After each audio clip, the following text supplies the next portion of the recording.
I'm gonna love you.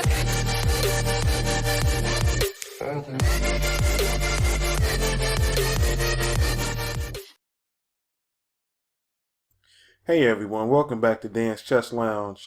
Today we're going to cover some endgame fundamentals. We're going to cover specifically the Lucena position. Now this is one of the most important endgames to master. You'll get this time and time again in your games, and a lot of times if you know exactly what you're doing, your opponent won't even play it out. So you're definitely going to get this endgame, and this is one to definitely know and to master. Now there's 4 key points to master, and I've written them out for you on the screen as well. So let's go ahead and dive in and see how to handle the Lucena position. Now in order for the Lucena to work, you have to cut your enemy's king off by at least 1 file. So in this game here, the king is going to be cut off. The first goal here is to get your king out of the way. That's the main goal. The main goal is to get your king off of the promotion square, so your pawn can promote. So key number 1 is to cut the enemy's king off. So they have to be cut off at least by 1 file. So we play rook f2 here, and in this game here, the king is actually cut off by 2 files. The king is cut off the E and F file, but it's only necessary to cut the king off by at least 1 file. So the king goes back to G6 here.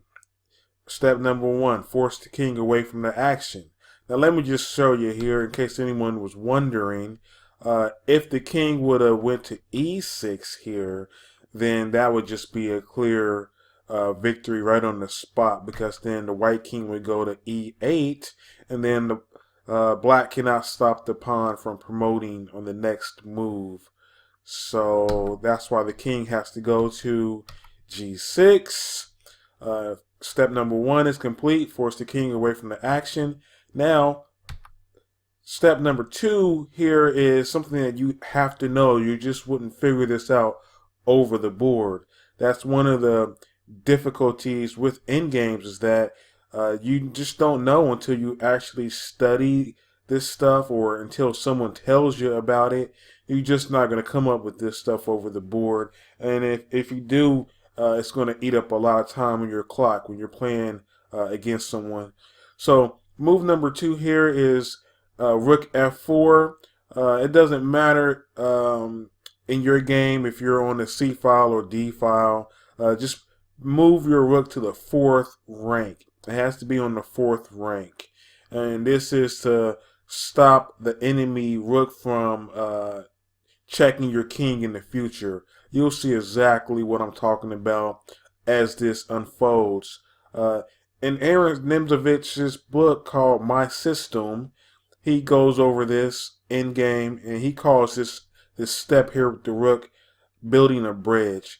If you guys have not read My System by Aaron Nimzo, please go out and purchase that book and read it, or get it from your library, because it will definitely increase your rating.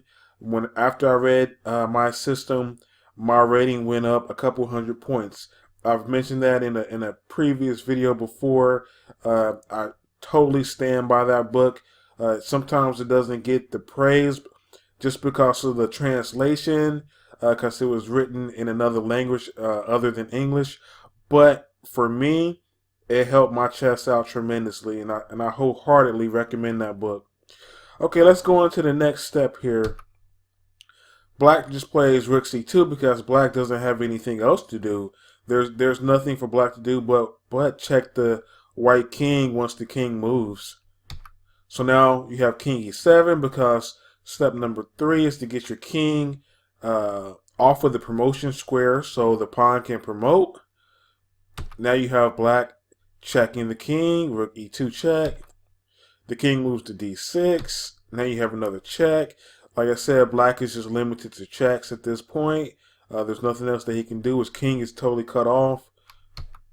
Now you have king e6 here. I just want to show you real fast. Please don't play king e5 in this position, and then that would just throw the game right away.